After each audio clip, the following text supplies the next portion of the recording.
totally inconsistent, do is it allows a westernized Muslim to say, let me piece together some of these dates, some of these inconsistent dates, to try and get some sort of younger age, try to get some sort of older age for Aisha.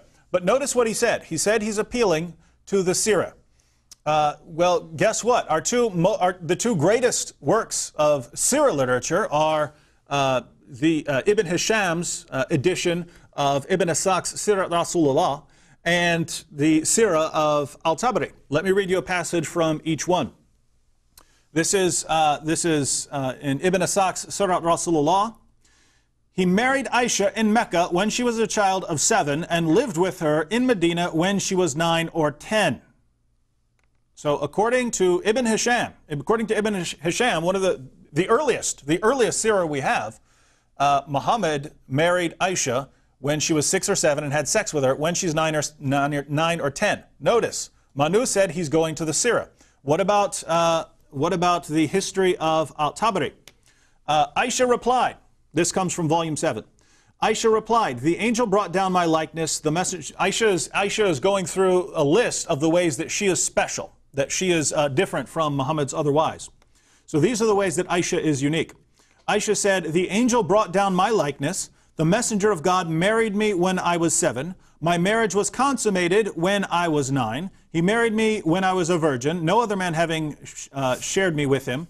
Inspiration came to him when he and I were on a single blanket. I was one of the dearest people to him. A verse of the Quran was revealed concerning me when the community was almost destroyed. I saw Gabriel when none of his other wives saw him, and he was taken in my house when there was nobody with him but the angel and myself. Notice Aisha herself said that she was 9 years old when Muhammad had sex with her, according to the history of Al-Tabari. And by the way, there are a ton of passages in Al-Tabari saying specifically that she was 9 years old.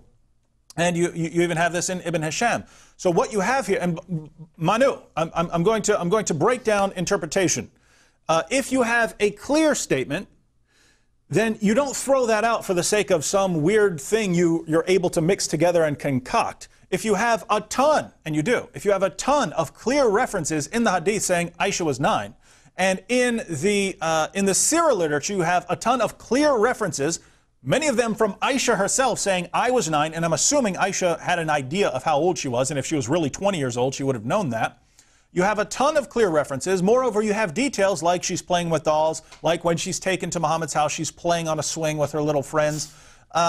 We have clear evidence that she was a young girl. What you don't do is say, all those dozens of clear references we have saying that Aisha was 9 years old when Muhammad had sex with her, we're going to throw all of those out, because the Sirah literature is totally inconsistent on dates, and I can try to piece together, well, this year happened, and this other passage says that a certain number of years after that happened, then this happened, and I can piece that together and conclude that Aisha was 18 or 17 or something when Muhammad had sex with her, when that totally conflicts with our clear passage. So the idea here is you never reinterpret clear passages based on unclear reinterpretations of things. No, you go to the clear passages, make those the standard, and let those guide your interpretation of any passages which may be unclear. This is exegesis 101 here.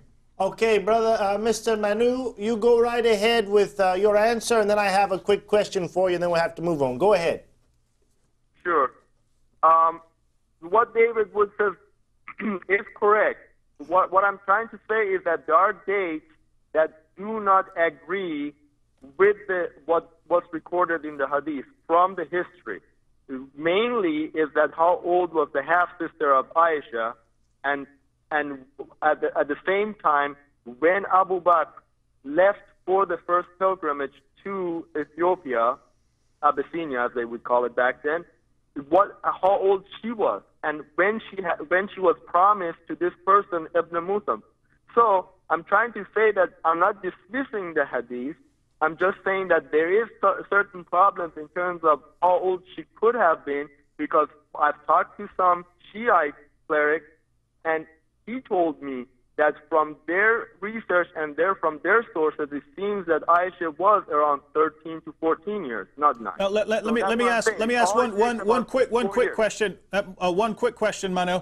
I've given, I don't know, 8 or 9 references from Islam's most trusted sources, both Sirah and Hadith, that clearly say, not trying to weave together various passages, or work with the dates, which are totally inconsistent and all over the place in the Muslim sources.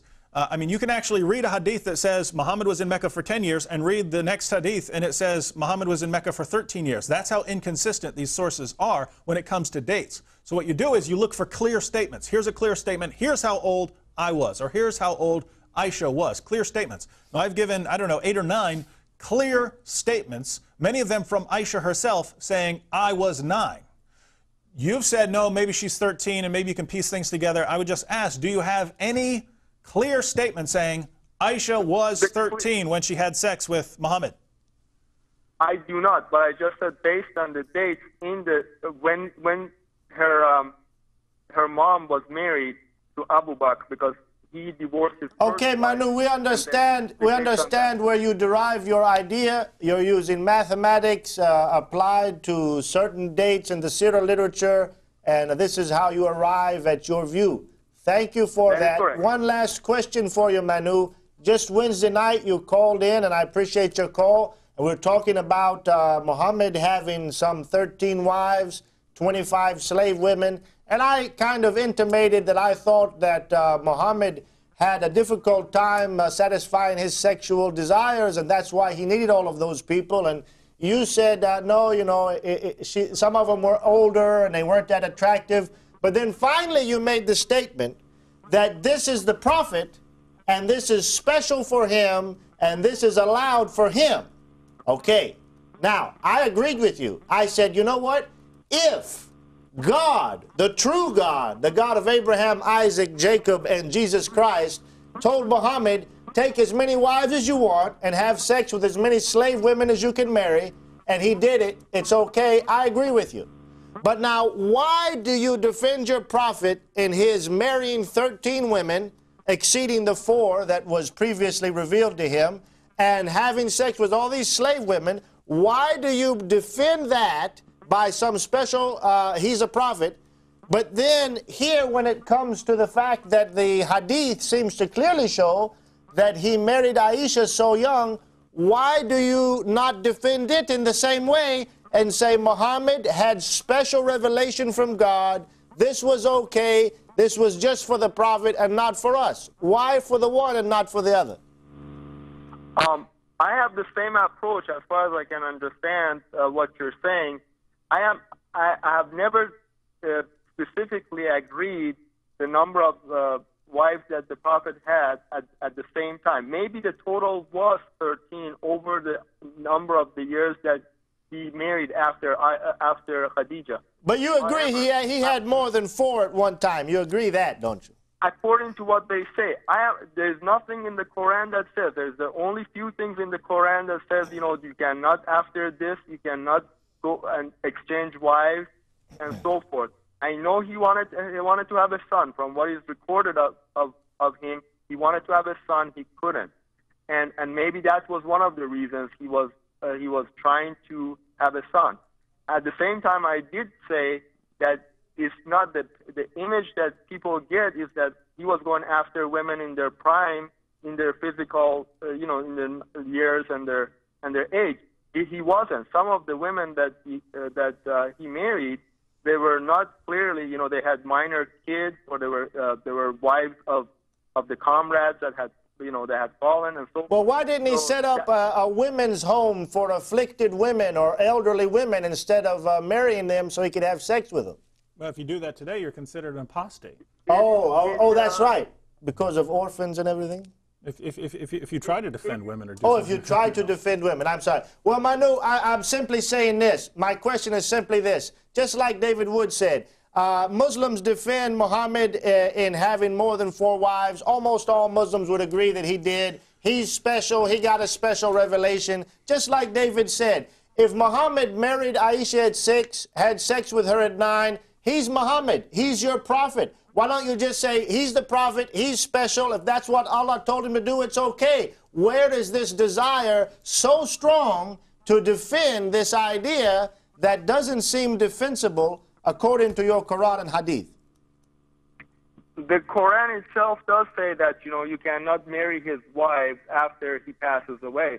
So there are things that they're exclusive to him and was not to everybody else. That's what I'm saying. That's all I'm saying.